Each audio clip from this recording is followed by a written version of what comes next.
오늘 우리가 읽고 있는 마가복음 13장은 소묵시록, 작은 계시록이다 이렇게 표현합니다. 공간복음에서 종말에 대한 표현이 마태복음 24장과 마가복음 13장 그리고 누가복음 21장 나와 있습니다. 요한복음은 종말에 대한 얘기가 없습니다. 이게 특징이고요. 복음서마다 꼭 종말에 대한 얘기가 나와 있는 것이 굉장한 특징인데, 또 하나는 우리가 해석이 잘 안 되는 경우가 참 많습니다. 종말에 대한 것은 알겠는데 이거 어떻게 해석해야 되냐, 이게 고민이고요. 또 하나는 어떤 이 부분에 대한 잘못된 이해 때문에 두려움을 갖게 되더라, 그런 것이 상당한 특징입니다. 그래서 평소에는 잘 보지 못했던 본문이 바로 이 마지막 때 종말에 대한 얘기입니다.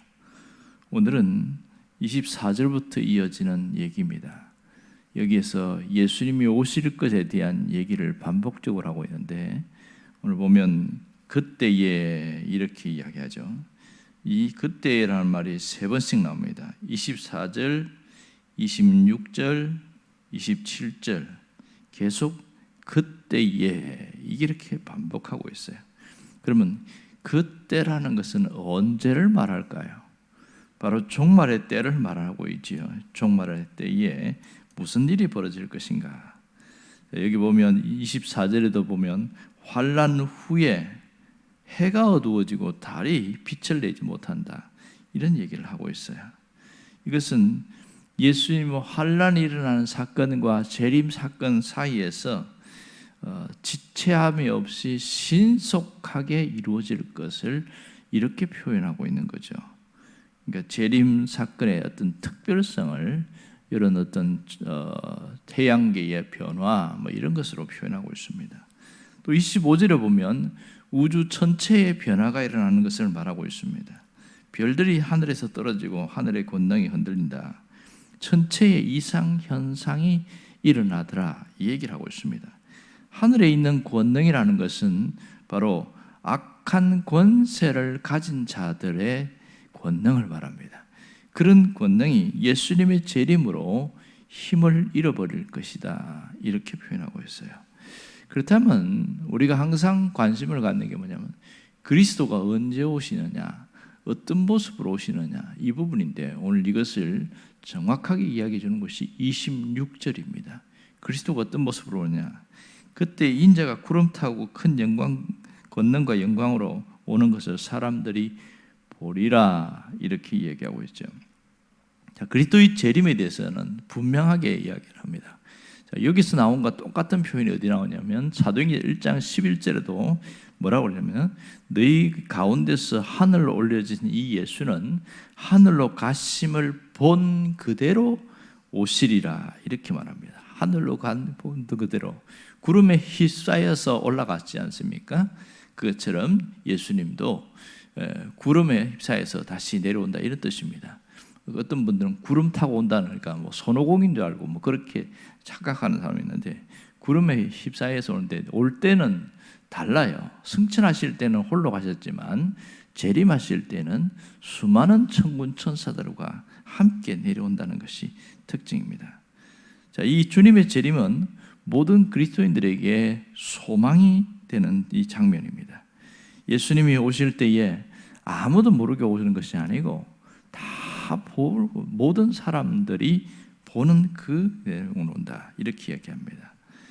예수님이 처음 이 땅에 오실 때를 초림 예수, 이렇게 말합니다. 초림 예수는 굉장히 초라한 모습으로 오셨어요. 그러니까 아기로 태어났고 받아줄 여관이 없어서 짐승들의 먹이통인 구유에 누이셨다, 이렇게 표현되어 있죠. 하지만 재림 예수는 완전히 다른 모습입니다. 영광과 권능의 모습으로 오신다, 이렇게 얘기를 하고 있습니다. 그러니까 재림 예수는 심판의 주로 오신다, 이렇게 얘기하잖아요. 이게 특징이죠. 자, 그때에 27절에 보면 어떤 일이 벌어지는가? 27절을 보세요. 우주적인 회복이 일어난다고 얘기를 하고 있어요. 또 그때에 그가 천사들을 보내어 자기가 택하신 자들을 땅 끝으로부터 하늘 끝까지 사방에서 모으리라. 자기가 택하신 자들, 구원받은 백성들을 말하고 있는 것이죠. 주님이 오실 때에 새로운 변화들이 일어나는데 지상에 있는 성전들은 허물어지고 새로운 세계의 하늘 성전이 열리게 되어지는 이 어마어마한 일들이 일어납니다. 오늘 여기서 중요한 것을 가르쳐주고 있는데 마지막 날에 최종적인 심판을 말합니다. 믿는 자는 상급의 심판으로 하나님이 보여주시고 믿지 않는 자들에게는 죄에 대한 형벌의 심판으로 알려주신다는 것을 얘기합니다. 자, 우리가 보면 마태복음 24장에도 보면 심판의 때는 알곡을 곳간에 모아주신다 이렇게 얘기하고 있잖아요. 이게 마지막 날에 있을 이야기입니다. 자, 성경에서 남은 예언은 딱 한 가지 있습니다. 그것은 그리스도의 재림에 대한 이야기입니다. 우리가 재림을 기다리든지 기다리지 않든지 상관없이 반드시 오신다는 사실이지요. 역사가 종료되는 사건은 바로 그리스도의 재림으로 이어집니다. 하지만 많은 사람들이 재림에 대해서 양극화 현상이 일어나고 있어요. 하나는 지나치게 강조하는 사람들, 재림에 대해서 지나치게 강조하다 보니까 어떤 현상이 그러냐면 내가 계시를 받았는데 주님이 몇 년, 몇 월, 며칠 온다더라 이런 얘기를 듣는 사람들이 종종 생겼어요. 다 불발로 끝났지만은 또 생기더란 말이죠. 이게 지나친 현상이에요. 양극화 현상이에요. 또 그에 반발해서 재림에 대해서 모든 신경을 끄고 살아가는 무관심한 사람들이 많습니다. 특별히 이단들이라든지 재림 종말에 대한 얘기를 하는 사람들 때문에 기존 교인들이 재림에 대해서 아예 관심조차도 안 갖습니다. 그런 걸 관심 가지면 이단에 빠진다는 어떤 그런 분위기가 형성돼 버렸어요. 그래서 지금은 재림에 대해서 말하는 사람이 거의 희박할 정도로 없어져 버렸습니다. 이게 안타까운 현상이죠. 이걸 지나친 종말에 대한 관심 아니면 아예 무관심하든지 이것이 현실입니다. 하지만 여전히 성도들에게 두 가지에 대한 관심이 있습니다.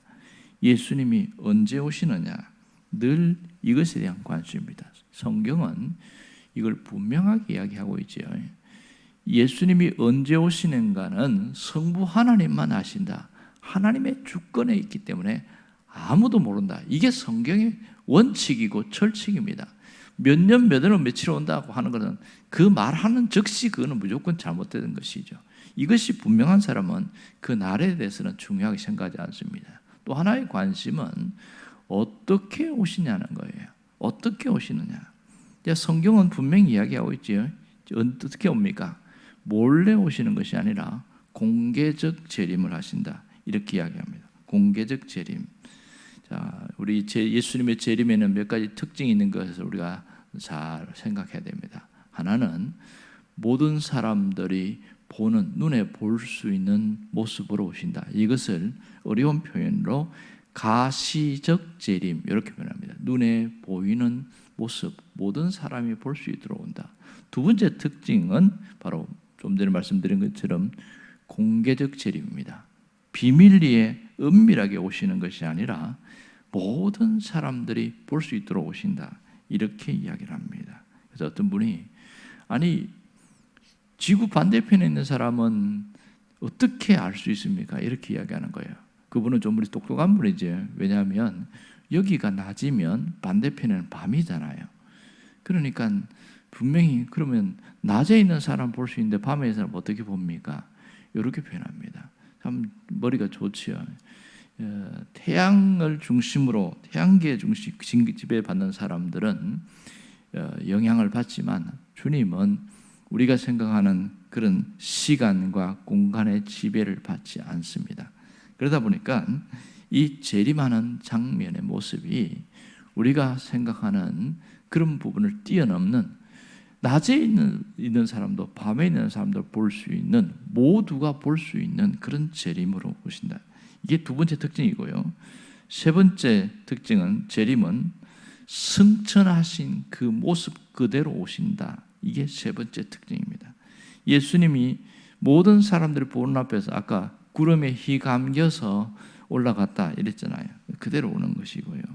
또 하나는 우주적 재림입니다. 우주적 재림. 어느 한 지역에서만이 아닌 것이고 모든 것이 끝이 나는 순간이 바로 재림의 시간입니다. 그리고 다섯 번째는 천사들과 함께 오시는 영광스러운 재림입니다. 데살로니가전서 4장 16절에 정확하게 이야기하고 있습니다. 주께서 호령과 천사장들과 하나님의 나팔 소리로 친히 하늘로부터 강림하시리니 이렇게 얘기를 하고 있어요. 자, 우리가 여기서 기억할 것은 주님은 반드시 오신다. 이것을 잊어버리면 안 됩니다. 그리스도 주님은 반드시 오신다. 이게 왜 중요하냐면 주님의 오심을 잊어버리면 눈앞에 있는 것에 심취해하고 쾌락을 위해서 자기 향락을 위해서 살아가게 되는데 재림을 기억하고 사는 사람은 절대로 그렇게 살지 않습니다. 종말론적 신앙을 갖는 사람을 재림을 기다리는 사람이다 이렇게 표현하는데 이런 사람은 어떻게 사느냐? 항상 똑같아요. 자신의 믿음을 퇴보하지 않도록 늘 믿음을 준비를 하고 있고요. 또 하나는 깨어있으려고 굉장히 애를 씁니다. 이걸 영적 각성이라고 이렇게 표현합니다. 깨어있으려고. 여러분, 깨어있는 사람과 깨어있지 않은 사람이 어떻게 달라요? 깨어있는 사람은 자신의 신앙이 무너지지 않도록 굉장히 신경을 쓰고 애를 씁니다. 그 말은 달리 말하면 하나님이 내게 주신 사명이 뭔지를 항상 생각하고 살아가는 거예요. 이게 깨어있는 자의 모습인 것이요. 하나님 우리에게 각자에게 맡겨주신 것이 있어요. 그것만 감당하다가 하나님께 가면 됩니다. 그러면 하나님은 똑같이 달란트를 몇 개를 받았든지 똑같이 취급하십니다. 착하고 충성된 종아 잘하였도다. 이게 주님의 칭찬입니다. 이것이 깨어있는 사람의 특징이고요. 그리고 우리가 늘 기억할 것은 마라나타. 마라나타가 뭐냐면 주 예수의 오시옵소서 그런 뜻인데 이 마라나타 신앙으로 살아가야 됩니다. 요한계시록 22장 20절 맨 끝에 보면 아멘 주 예수여 오시옵소서 그렇게 끝나거든요. 주 예수여 오시옵소서. 이게 마라나타 신앙입니다. 마지막까지 부끄러움이 없도록 살아가는 모습이겠죠. 여러분, 신앙은 항상 현재성입니다. 오늘 신앙이 중요한 거예요. 과거에 어떤 은혜를 받았고 어떤 변화가 있었고 이것이 소중한 자산이긴 하지만 거기에 묶여 있으면 안 된다는 것이죠. 오늘 어떻게 살아갈 것인가, 어떤 모습으로 서 있을 것인가, 이것이 굉장히 중요합니다. 그러므로 신앙은 언제나 현재성이에요. 현재, 지금 어떤 모습으로 사는지가 중요하다 이렇게 말합니다. 제가 언젠가 설교하면서 그렇게 표현한 적이 있을 거예요. 현재라는 시간을 살고 있지만 언제가 현재인지 사실은 정확하게 구분되지 않는다는 거죠. 바로 지금부터 1시간 전후가 현재인가 아니면 1분이 현재인가, 이 현재라는 것이 애매하다 이렇게 시간적 개념으로는 애매하다고 말합니다. 사실 정확하게는 과거와 미래만 우리에게 있고 현재라는 것이 계속 지나가기 때문에 언제가 현재인지는 잘 모른다고 합니다. 그러나 대략 오늘을 현재라고 이야기합니다. 시간으로 계산하면 오늘 오후에 있을 일은 미래입니다. 그렇지만은 지금 이 시간 매 시간 임한 그 시간을 현재라고 말합니다. 우리는 신앙이 과거에 있었는 신앙도 중요하고 앞으로 미래에 어떻게 하나님 역사하실까를 기대함도 중요하지만 이 마라나타 신앙, 다시 말해서 종말론적 신앙을 가진 사람들은 지금 내가 기도하는 것, 지금 내가 하나님 앞에서 뭔가 하는 것, 이것이 가장 귀하고 아름다운 일이라는 것을 알아야 됩니다. 그래서 오늘을 최선을 다하고 오늘 하나님 앞에 바로 서 있으려고 하는 그 모습이 주님이 가장 기뻐하는 모습인 것을 잊지 않기를 바랍니다. 기도하겠습니다.